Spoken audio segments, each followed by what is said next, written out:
안녕하세요. 반갑습니다. 취업대장 윤대장입니다.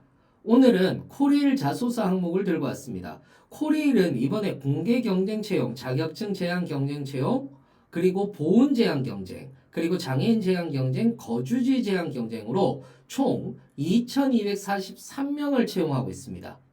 그리고 작년에 한번 이슈가 있었죠. 바로 1차 서류 전형에서 정형평가와 정성평가로 10배수를 먼저 채용하고 필기시험을 보는 것이었습니다. 그런데 이번에 2025년 상반기에서는 다시 적부로 바뀌었습니다.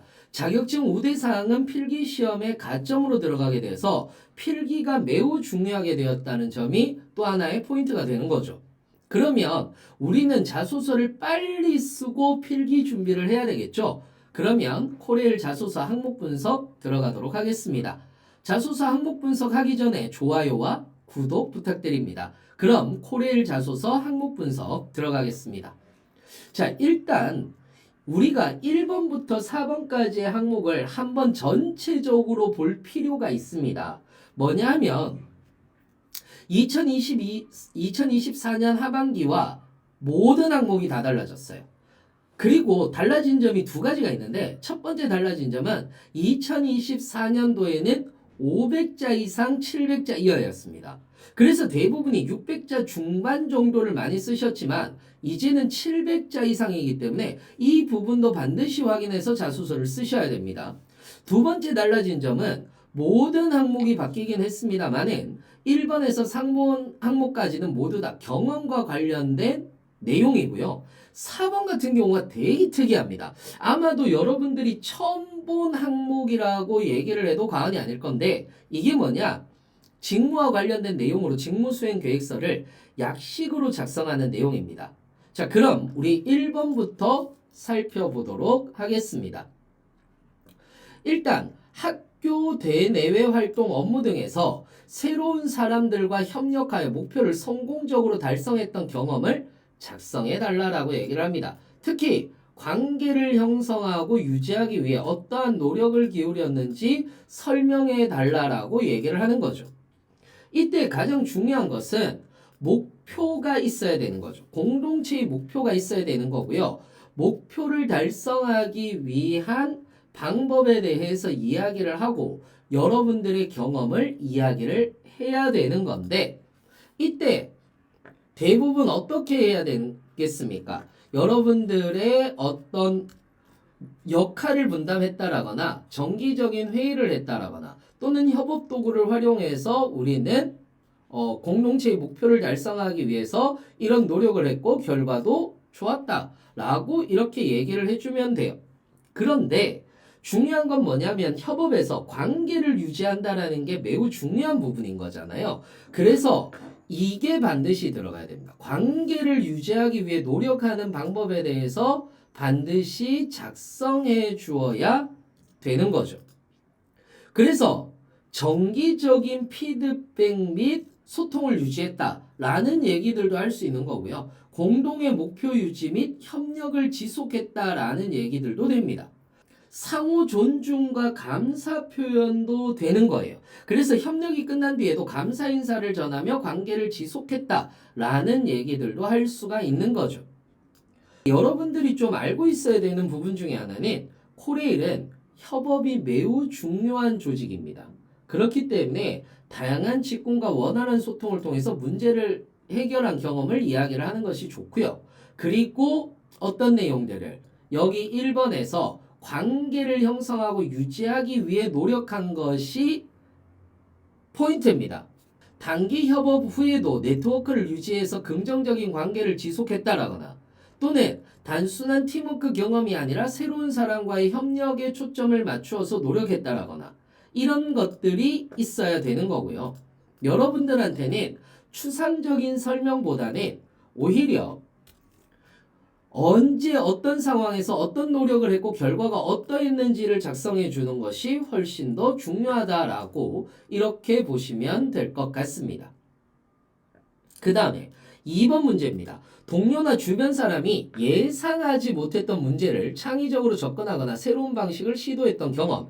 이거는 굉장히 많이 제가 다뤘던 질문이죠.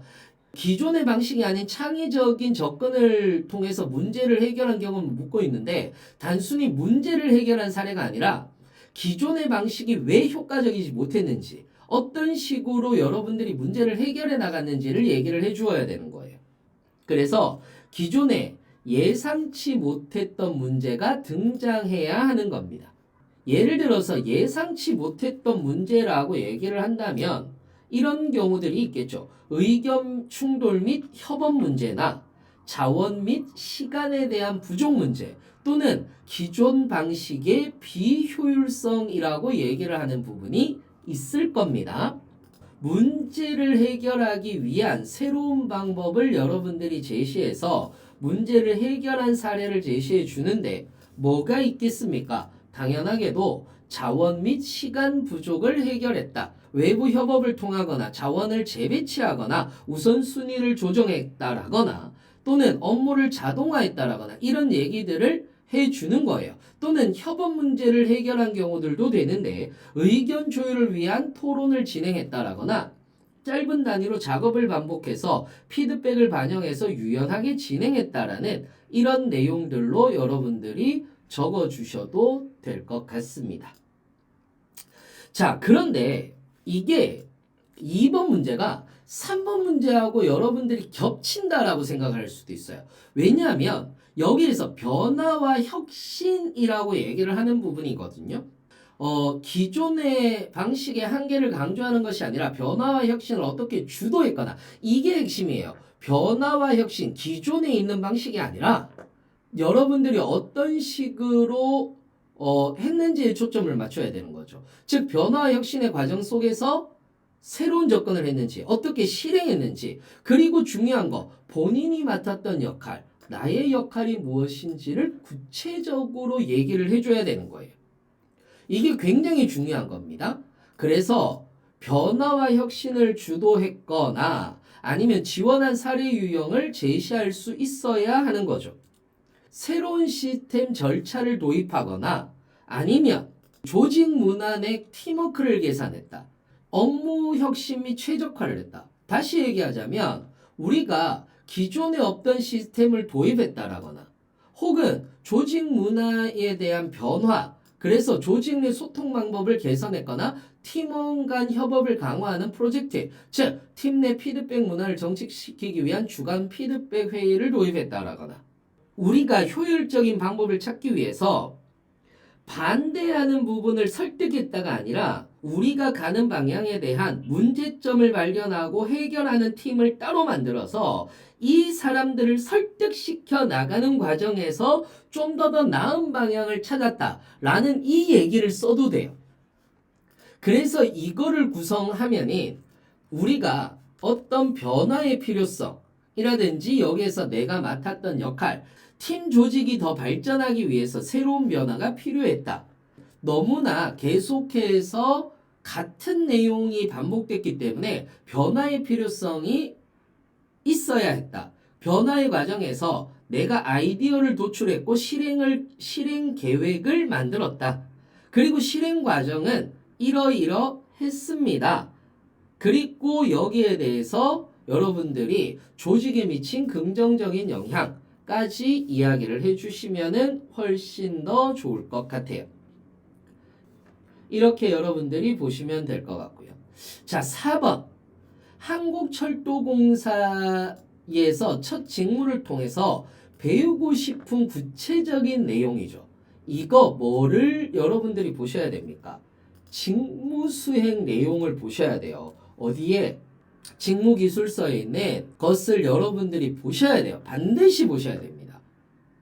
그리고 발전시키고 싶은 역량에 대한 내용을 작성해야 되는 거고요. 구성을 얘기를 해드릴게요. 어떤 구성이냐면 내가 직무를 통해 배우고 싶은 내용을 먼저 적어요. 그리고 이것을 하기 위해서 필요한 역량을 적습니다. 그리고 내가 이 역량을 키우기 위해서 이런 식으로 내가 해왔다라는 것을 적어요. 이러한 역량이 이 회사에 철도공사에 어디에 필요하다라는 걸 적어요. 그리고 이걸 더 발전시키기 위해서 내 역량을 어떻게 발전시키겠습니다라는 걸 적어내는 거예요. 구성 이해되셨나요? 그래서 이거를 표로 작성하면 이렇게 작성해 볼 수 있습니다. 예를 들어서 사무 영업 같은 경우는 배우고 싶은 내용을 적는 거예요. 저는 고객 관리 및 매표 업무나 열차 상품 기획 및 판매 등을 해보고 싶습니다. 라고 이렇게 얘기를 해주는 거죠. 그리고 난 뒤에 필요 역량을 적는 거예요. 필요 역량이라고 얘기를 하는 것은 경영 기획 능력이나 고객 응대 서비스 역량, 데이터 분석 및 영업 전략을 수립하는 역량을 저는 길러왔습니다. 어떤 경험을 통해서. 이러한 것들을 통해서 저는 승객 서비스 및 영업 기획이나 철도역 운영에 대한 전문가가 되고 싶습니다. 그래서 저는 철도 경영 관련 교육을 수강하고 고객 서비스 실무에 대한 경험을 쌓아나가고 싶고 데이터 분석 훈련을 통해서 이 부분에 대한 전문가가 되고 싶다라는 얘기를 해줄 수가 있는 거예요. IT 같은 경우는 정보화 기획 및 정보 보안 시스템 관리라든지 이런 것들을 통해서 이런 역량을 키워왔고 이런 사업을 발전시켜 나가기 위해서 저는 클라우드 및 AI 활용 학습 능력을 키워나가겠습니다. 라고 얘기를 할 수 있다라는 거죠. 운전 같은 경우는 신호 및 안전 시스템 운영이라든지 비상 상황에 대처하는 내용을 그러니까 배우고 싶다. 저는 이런 역량을 사실은 가지고 있는데 그렇다면 이런 사업에 저는 좀 더 철도 교통 운영 및 열차 안전 관리에 좀 더 전문가가 되고 싶다. 이런 대응 훈련에 적극적으로 참여해서 전문가가 되겠습니다라는 이 내용을 여러분들이 작성을 해주시면 되는 겁니다. 차량 그리고 건축, 토목도 여러분들이 확인해 보시면 될 것 같습니다. 이해되셨죠? 이렇게 여러분들하고 같이 철도공사에 대한 자소서 항목을 분석해 봤습니다. 어떠셨습니까? 여러분들 도움이 좀 되셨나요? 요즘에는 카피킬러를 많이 사용을 해서 복제라든지 이런 것들을 많이 못하도록 되어 있습니다. 그렇기 때문에 여러분들이 꼭 요거를 참고하시고 여러분들만의 경험을 녹여내시는 것 이게 가장 중요하다라고 생각을 합니다. 자소서가 비록 적부지만 700자 이하면 떨어지거든요. 그래서 700자 이상, 1000자 이내로 여러분들이 써준다라는 것도 반드시 확인을 해주시고 적어주시기 바라겠습니다. 이 영상을 바탕으로 해서 빨리 자소서 쓰시고 필기에 좀 더 집중하는 모습을 보여주시면 좋을 것 같습니다. 그러면 저는 또 더 좋은 콘텐츠로 더 나은 콘텐츠로 여러분들을 만나 뵙도록 하겠습니다. 이상으로 마치겠습니다. 좋아요와 구독 부탁드립니다. 마치겠습니다. 감사합니다.